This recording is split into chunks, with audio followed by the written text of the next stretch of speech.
Aku datang ke rumahmu untuk membebaskan syirik yang ada padaku.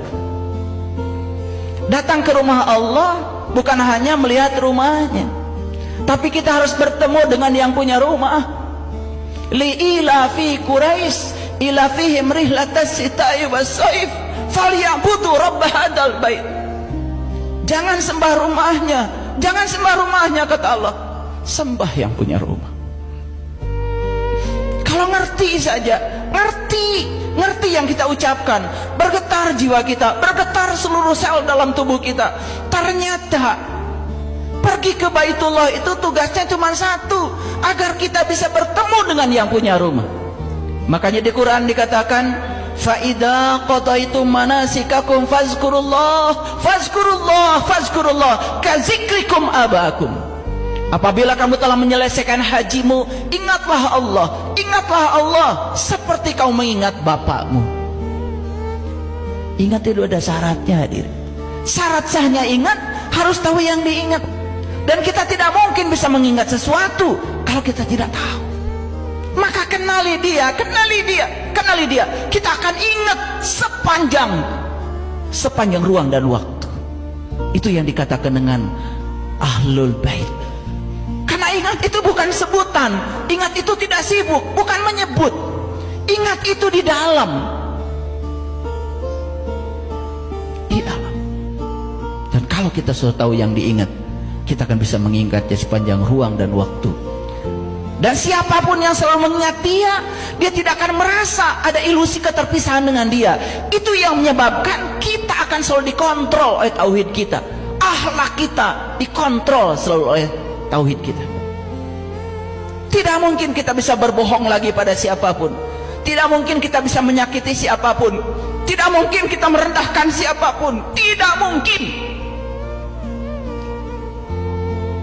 Jadi hadirin, mereka yang masih senang berkhianat pada dirinya sendiri dengan melakukan tindakan-tindakan yang jahat, sebetulnya itu bukti nyata bahwa sebetulnya dia masih selingkuh kepada Allah. Itu sebabnya kita harus menembus sempadan langit dan bumi. Kita tembus kesadaran materi kita, yuk kita lampaui.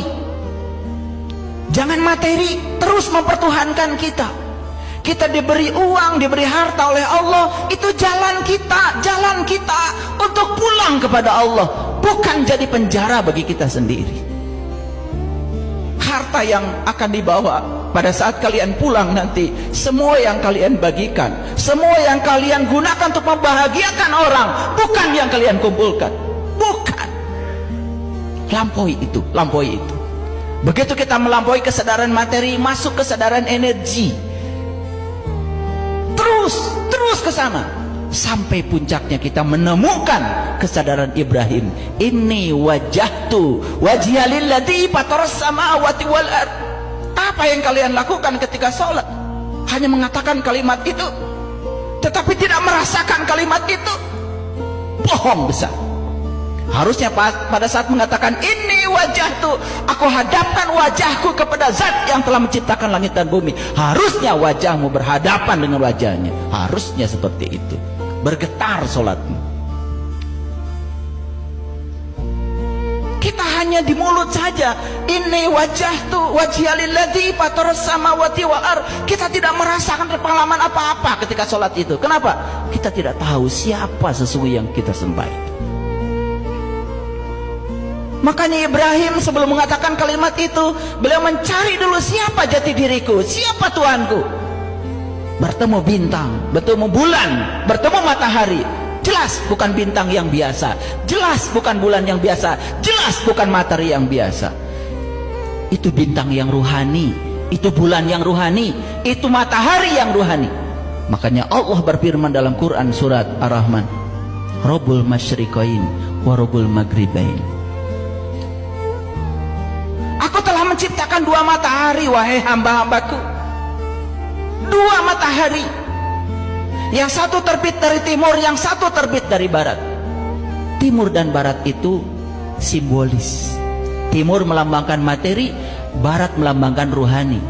Makanya kiamat akan terjadi saat matahari terbit dari barat. Kita memahaminya benar-benar matahari terbit dari barat. Itulah kebodohan. Kebangkitan kesadaran akan terjadi dalam diri kita kalau kita sudah menyaksikan matahari ruhani di dalam diri kita. Karena selama ini kita hanya menyaksikan matahari yang di luar saja. Makanya proses fotosintesa dalam tubuh kita hanya terbatas pada proses fotosintesa jasmani. Proses fotosintesa rohani tidak terjadi. Kenapa? Mataharinya belum kita temukan.